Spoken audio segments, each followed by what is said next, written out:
So yeah, this week I took the L so you don't have to.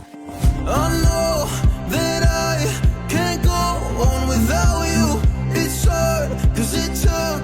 What's good, folks? It's WARFRAME here with a new WARFRAME video looking at the ZYLOK. Oh boy, listen, y'all need to sit tight for this one because it's a doozy. So let's get right into this one, because there's quite a few things to talk about. ZYLOK by itself is a duplex fire mode gun, similar to the Tigris, with 8 bullets in the magazine. On trigger press, you get 1 shot, and on release, you get your second shot, meaning consumes 2 ammo per shot with a single instance of a trigger pull. The weapon is high in slash, but followed up with impact and puncture. It primarily has high status chance with a very low critical chance. It's also a hit scan weapon, but can slot in projectile flight speed mods, while the Latron cannot, and the Latron's Incarnon mode is projectile. And before you ask, its Incarnon mode is also hit scan. Speaking of its Incarnon mode, once transformed, it goes from a duplex fire mode into a charged shot weapon, similar to the Opticore. It loses slash and is left with impact and puncture on its direct hits, puncture being the highest weighted damage type. And it has a radial explosion upon contact, which deals pure heat, and of course the modded element. This explosion has a 60% fall off. This means it reduces 60% of its effectiveness on the AoE attack, decreasing the amount of damage done to the enemies the farther they are from the epicenter of the explosion. The explosion radius is 6 meters, and with prime fulmination, scales up to 8.64. ZYLOK Incarnon is a hit scan AoE, similar to the Opticore, yet again. However, the ZYLOK's explosion has a weird line of sight requirement, meaning the explosions themselves need line of sight to penetrate walls and other enemies. So if you were to use a grouping ability like in Sneer, the standing clumped up enemies will obstruct each other, functioning like a wall blocking the explosions from hitting the enemies behind the enemies. This is somewhat of a similar case as well when using Mag's Bubble. However, you can simply angle it at the top and you can hit most of the enemies. However, this can be circumvented to a certain degree by using a ragdoll grouping ability, like Larva, Coil Horizon, Airburst, or Pull. But Larva is the only one that can maintain a ragdoll clump longer, so it's the best choice if you want a grouping ability with this weapon. Now another thing is that the explosion radius shrinks the closer you are to the enemies, as this also could be due to line of sight. So it's best if you stand at a relative distance from the enemies to actually notice the explosion and have it expand properly. So if you're in a mission with groups of enemies, make sure there's some social distancing, if you know what I'm saying. Another interesting way to spread the AoE is by using Xata's Whisper, as the explosions will trigger Xata's bubbles to expand the reach of the AoE, and shooting the bubbles also counts as an enemy hit. That's pretty much this weapon's gimmick or bug, who knows.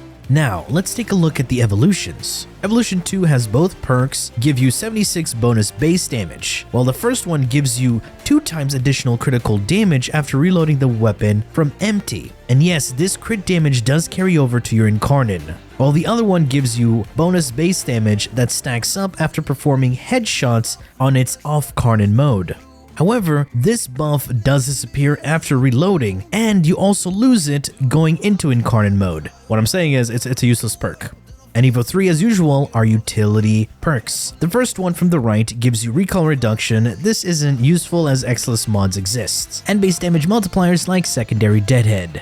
Mid perk gives you reload speed, which affects the off-Carnon and helps reduce the time to get into Incarnon. And finally, the last perk gives you additional bullets in the mag, only working in the off-Carnon mode. And Evo 4, this is where things usually change the weapon. Reload Fiction is useless. Additional base damage isn't a problem with this weapon. And no, this perk is not multiplicative. So we move on to the other perks. Middle perk looks really enticing, I know. This is really nice for raw damage builds when using corrosive, also benefiting the regular mode, but the last perk just makes this weapon even better to use on both modes. The bonus status chance also helps proc the AoE heat even more effectively, along with the modded elements and elemental infusion abilities. Okay, now let's have a look at the Zylok Augment, which gives you bonus 600% base damage when you headshot an Xmas, and it lasts for 10 seconds. This also works on the Incarnon mode. However, this mod just doesn't have space to be in the build, and also it will have more downtime because of the requirement. Alright, now that you have an idea of how things work, let's take a look at the builds. I will provide you with 3 simple builds that work and deal a decent amount of damage, but can be improved with damage buffs and utility helmets. The first 2 builds are quite similar as they're both combined elemental builds that are just pure raw damage in the Incarnon form. The base damage arcane of choice is going to be secondary Deadhead, as you'll be prioritizing headshots to trigger a nice burst. On top of that, it gives you recoil reduction and a headshot damage multiplier. Looking at the build, I do have my faction damage to, of course, multiply the damage done to the faction I'm fighting against. You don't want to use this, use a base damage mod. Or if you want, use the Zylok Augment. Up to you. Multi-shots, crit chance, crit damage with Prime Pistol Gambit and Target Cracker. We did not want to use Critical Delay because of the fire rates. Prime Fulmination to increase its blast radius from 6 to 8.64. The combined elements here is corrosive, so on my shots I'll be dealing corrosive and heat. And finally, anemic agility to increase my fire rate, which really benefits the Incarnon mode, because you don't want to spend all your time charging up for each shot. Alright, moving on to the second build, which is a viral build. This is really nice on armor-stripped enemies. I mean, you can still use it on non-armor-stripped enemies, however, it's just even more effective when they don't have armor, because viral deals more damage to clone flesh. And all I did was change one elemental mod to give me viral.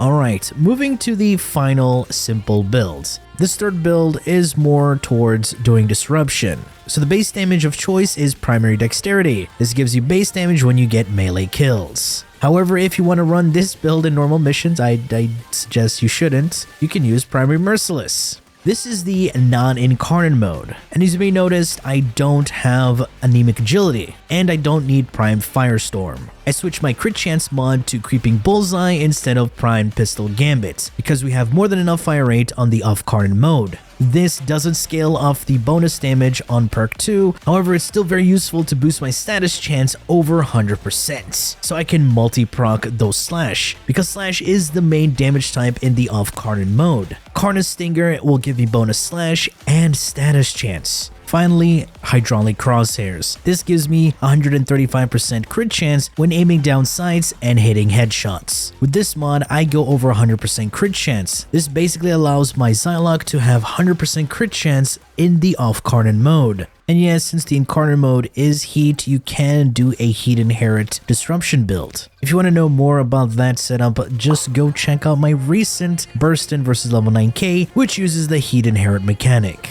And how to make the build, just replace the elements with stunning speed for that bonus status chance and reload speed, and finally galvanized shot for the additional status chance and a little boost in base damage. And that's pretty much it, to be honest. Alright folks, this is the Zylok. If you were disappointed, it's fair, I was too, but hey, guys, I took the L so you don't have to. But at least now you know how this weapon works and performs. Anyway, that has been it from this video. If you've learned something and enjoyed this video, please feel free to leave a like, share, and subscribe for more Warframe content, streams, and so much more. Do refer to the description. Thanks for watching, and as always, peace.